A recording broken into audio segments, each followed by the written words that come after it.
The conflict between Israel and Iran could cost U.S. farmers when it comes to fertilizer orders. The situation has only added to recent challenges for global urea and nitrogen markets, resulting in higher prices. Josh Linville with StoneX joins us now for an industry outlook. And thanks so much for being with us this morning, Josh. Let's start with an update on that situation and the ripple effects that you guys are seeing.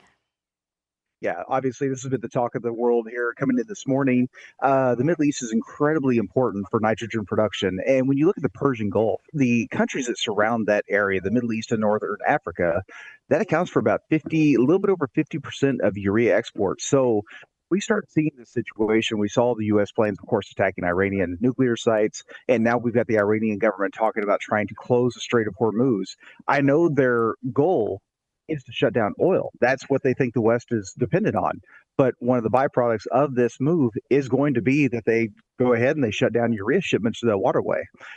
The West is already in place there. Obviously, they've been preparing for this for many, many years, but we'll have to see how this plays out. So where would you say that we stand with current prices across the board? And have you been surprised in higher movement?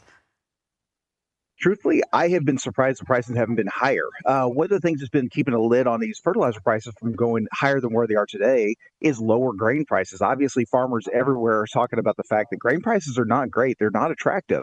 And so that is keeping a lid because I think the fertilizer industry knows the farmers just can't buy these values. It's certainly not this far ahead of next spring. So today, that is helping keep a lid. I'm afraid that if we do see grain prices starting to rally, fertilizer is just going to move right up with it. So honestly, the surprise is they're not reacting as much as what they have so far. Interesting. So looking at the market as a whole with supply and demand, what are you keeping an eye on moving forward? That's a long, long list. We still need to worry about the Russia-Ukraine situation. Obviously, Ukraine attacked a Russian nitrogen facility a couple weeks ago. That was one of their bigger nitrogen facilities, so that's a big impact. The Middle East is already a hot spot, and this is made worse.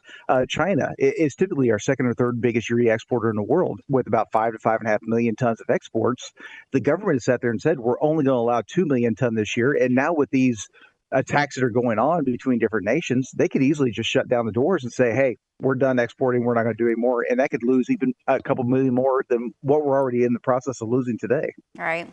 So any final guidance for farmers as they look to navigate the market?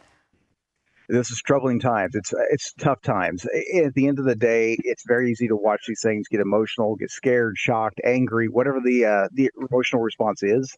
We've got to keep our head out of the sand. We've got to keep watching these global events. There will be opportunities as we move forward. It's really hard to call them today with so many different things going on, but continue talking to your suppliers. Continue watching these markets because you stick your head in your sand, you will not see those opportunities come up. Yeah. All right. Thanks for the encouragement. StoneX Director of Fertilizer, Josh Linville. We always appreciate you joining us.